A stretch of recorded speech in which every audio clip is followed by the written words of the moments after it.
ఎన్నికలకు ముందేమో ప్రతి రైతుకు రుణమాఫీ చేస్తా, ప్రతి రైతు అర్హుడే, రేషన్ కార్డు నిబంధన లేదు, ఇన్కమ్ ట్యాక్స్ నిబంధన లేదు, ఏ షరతులు లేవు, అందరికీ అన్ని.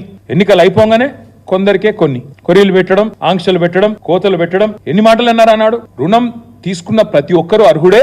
రుణం గనక మీరు తీసుకోకపోతే అర్జెంట్ గా తెచ్చుకోండి, పరుగున బ్యాంకు బొండి తెచ్చుకొని 2 లక్షలు తెచ్చుకోండి, నేను చేస్తా అన్నారు. కానీ వాస్తవం ఏంటి? ఈ రోజు ఇవాళ వాస్తవం ఏంటి అంటే, ఈ రోజు పేపర్లు ఇది రాస్తున్నాయి. ఇది మా పరకాల నుంచి ధర్మారెడ్డి గారు తెచ్చింది, ఇది అక్కడి లోకల్ పత్రిక. మేము కూడా ఉన్నామని మమ్మల్ని గుర్తించండి అంటూ అదే ఈనాడు పేపర్ మళ్ళీ ఒక పెద్ద రైటర్, మమ్మల్ని గుర్తించట్లేదు, ఆంక్షలు పెట్టి కట్ చేస్తున్నారు అంటూ వాళ్ళ బాధలు రైతుల ఫోటోలతో సహా బాదావత్ కిరణ్ కుమార్, ఇంకా చాలా మంది వివరాలు, ఎంతమందికి అయింది రుణమాఫీ, ఇంకెంతమందికి కాలేదు అంటూ మేమున్నామని గుర్తించండి అంటూ రైతులు ఒకవైపు ఇట్లా వాపోతున్నారు. ఇంకొకటి ఇక్కడ విచిత్రం ఏంటంటే, రుణమాఫీ ఇప్పుడు చూస్తే లెక్కలు చూస్తే ఉద్యోగికి కట్ రుణమాఫీ, పెన్షనర్కు కట్, ఇన్కమ్ ట్యాక్స్ కట్టిన వాళ్ళకు కట్, రేషన్ కార్డు లేకుంటే కట్. ఇవన్నీ చెప్పినరా ముందు?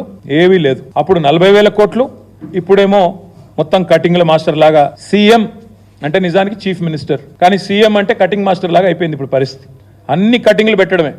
ఎట్లా రుణమాఫీని కట్ చేసి 40,000 కోట్ల నుంచి తగ్గించాలా, ఎట్లా ఏదో ఒక రకంగా చేసినామని పోజులు కొట్టాలా. ఇది ఈరోజు రేవంత్ రెడ్డి గారి ప్రభుత్వం చేస్తున్న వైఖరి.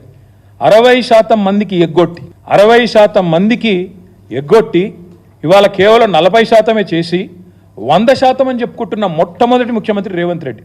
ఇంతకు మించిన దగ, ఇంతకు మించిన మోసం, ఇంతకు మించిన రైతు ద్రోహం మరొకటి ఉండనే ఉండదు. 1.25 లక్ష కొర్రీలు, దిక్కుమాలిన ఆంక్షలు, ఇవేవి చెప్పలేదు ఎన్నికలకు ముందు.